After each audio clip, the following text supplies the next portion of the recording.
Hello everyone, my name is Josh Saxton. I'm the Facilities Maintenance Manager for the Mississippi Library Commission, and today I will be presenting a webinar on facilities maintenance basics for you guys today. So brace yourselves because maintenance is coming. So first thing we're going to talk about is LED lights. So what is an LED light? That is a basic question that everybody usually asks me. And all an LED light is a light emitting nodes. Your other kinds, your CFL lights, or compact fluorescent lights, are just mercury vapor, or just tubes filled with mercury vapor, and they're ignited to create ultraviolet light. Your old school lights, the incandescents, are the lights that are filled with a wired filament that is heated to generate light.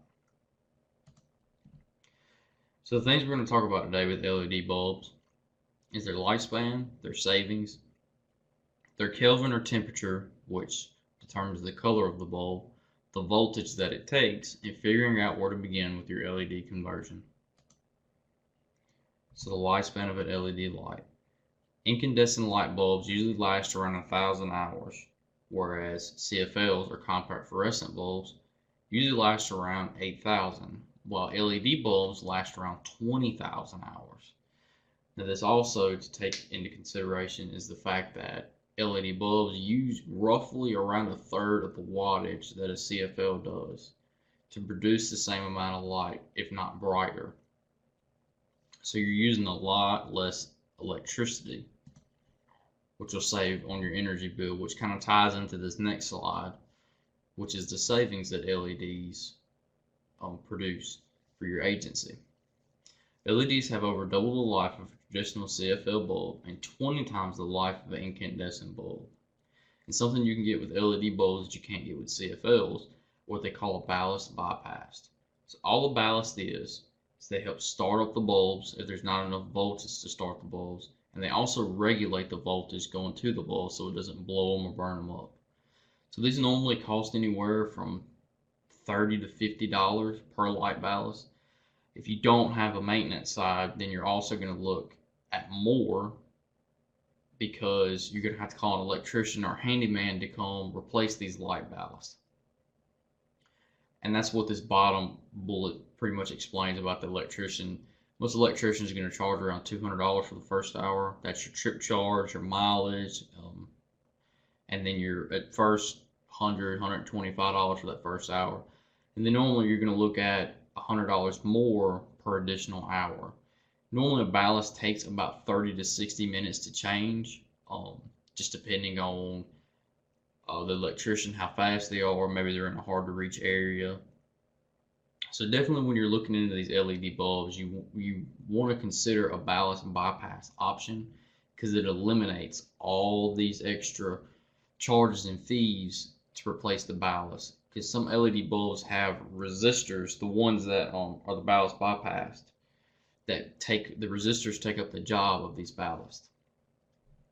So if you get the ballast bypass option, you will not have to worry about replacing ballast again. You just have to get somebody to come and cut out the ballast and rewire, or straight wire as most people call it, to take this new LED bulb with this ballast bypass option. So the next thing we're going to talk about is Kelvin. And all Kelvin is the temperature of the bulb. And this determines the color of the bulb. That's what this chart here pretty much tells you. It's short, sweet, to the point. Kelvin is normally represented by K. So if you get a box to a light bulb and it says 3500 K, then that's what the color of the bulb is going to be. And this chart helps you figure that out. Normally that's what in my experience, people like is at 3,500. It emits enough light to satisfy people, but it also really has that really natural warm glow to it. Your 7K is going to be really bright, like a like police light or floodlights or things like that, spotlights. These would normally, or you would prefer them to have these 7K, whereas these 27s are really dim. I wouldn't recommend it in an office environment, but that 3,500 is just a good mixture of both, in my opinion.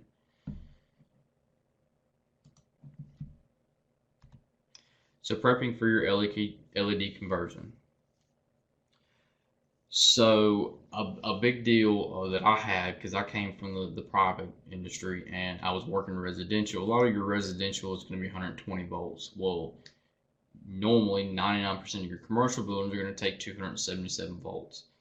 Not usually a big deal because most LED bulbs can take 120 or 277 volts. It doesn't really matter. You do need to check that before you plug one in or buy a bunch of them.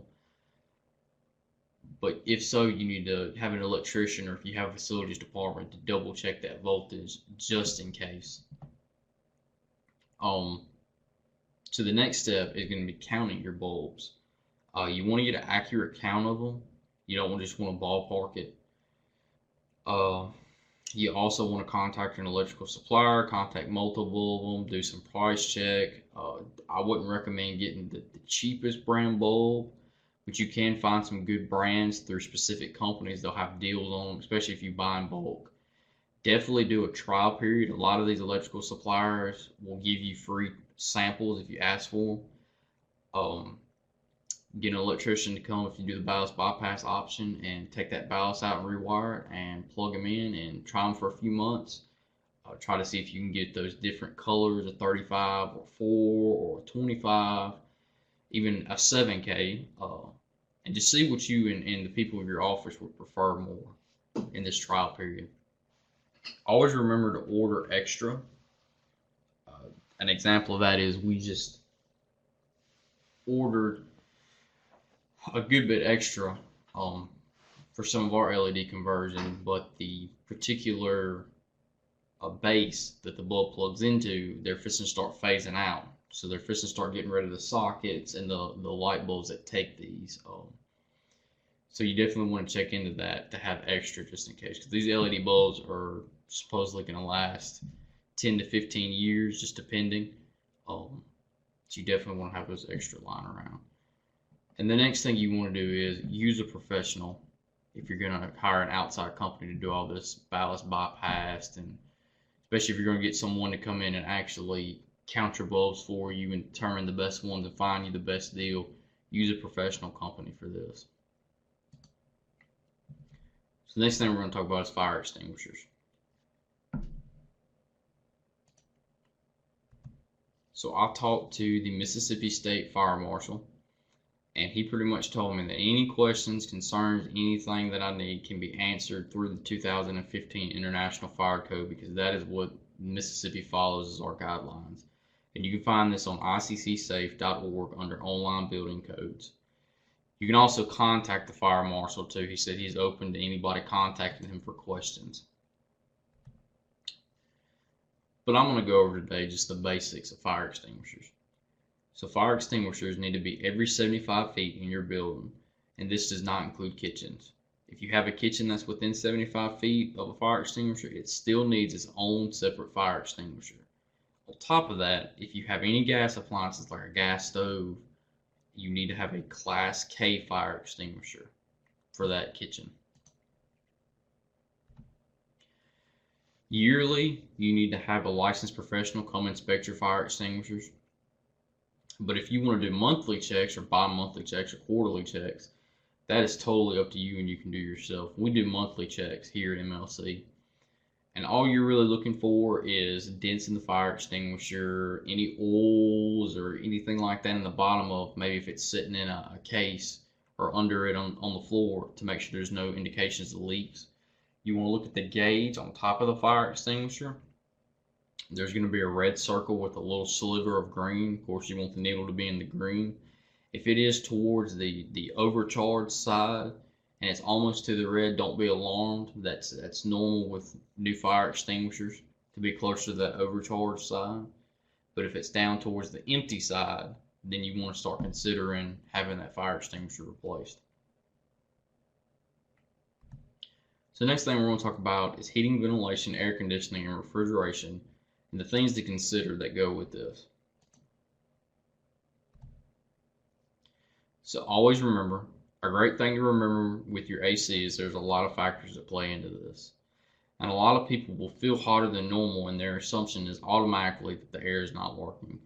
But before you go digging or investigating or calling companies or your maintenance people, stop right there and think about where we live mainly, especially in the summertime, and what's going on around you. So air infiltration, insulation, and leaving a door open for an extended period of time play a huge role in your air conditioning and even your heating. And what air infiltration is you've ever noticed that, like, at the bottom of a roll-up door or a window, you can see light coming through it. That is normally an indication of air infiltration. That means that just outside air is leaking in or your inside air is leaking out. Insulation, of course, is the insulation of your building. If you build a room onto an area and you put plywood for the walls and you don't put insulation on the walls, or insulation in another piece of wood or drywall or anything like that, you're not going to be able to cool that room in the summertime.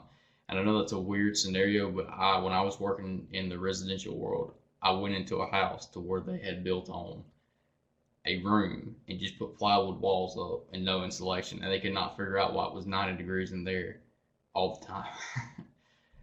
So just keep that in mind. And this is just a scenario I wrote up to kind of help understand these situations.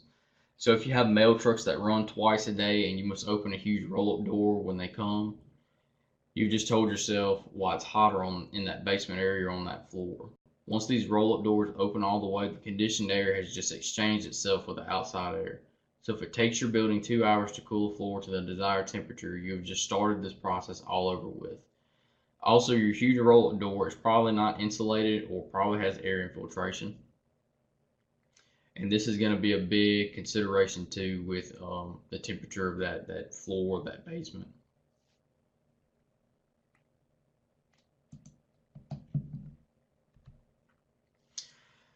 So this is just some other stuff. Another thing that we are experimenting with here at MLC is having our system come on earlier in the morning times when it's cooler outside and it's cooler in the building,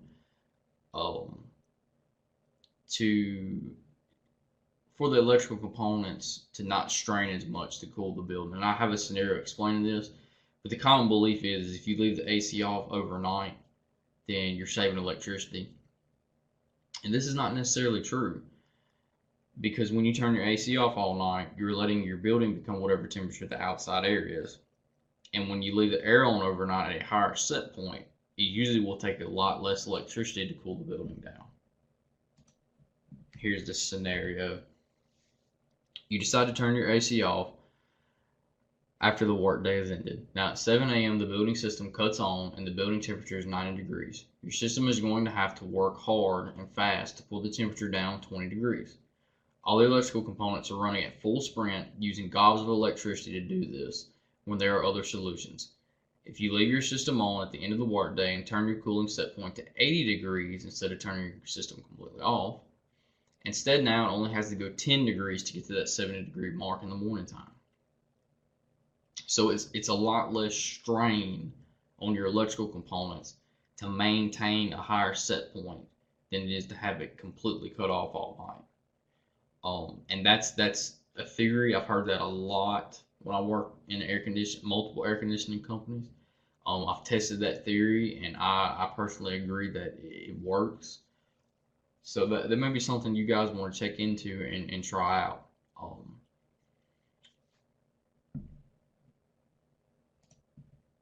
So the next thing we're going to talk about is mold and mildew. Of course, this right here is mildew, and this right here is mold. To me, mildew always reminds me, I know this is going to be a weird word for it, but it looks swampy-ish to me, kind of like algae or moss. And this looks more like somebody just drew black crayon all over the wall. And a question I do get a lot is if there is actually a difference between mold and mildew, and yes, there is huge differences between the two. Mildew is mainly white, gray, or yellow, while mold is green or black. Mold can have a slimy or fuzzy feel. While mildew is more likely to grow on surfaces such as floors and walls, mold is more likely to be seen on food, but it's still common to be found on floors and ceilings.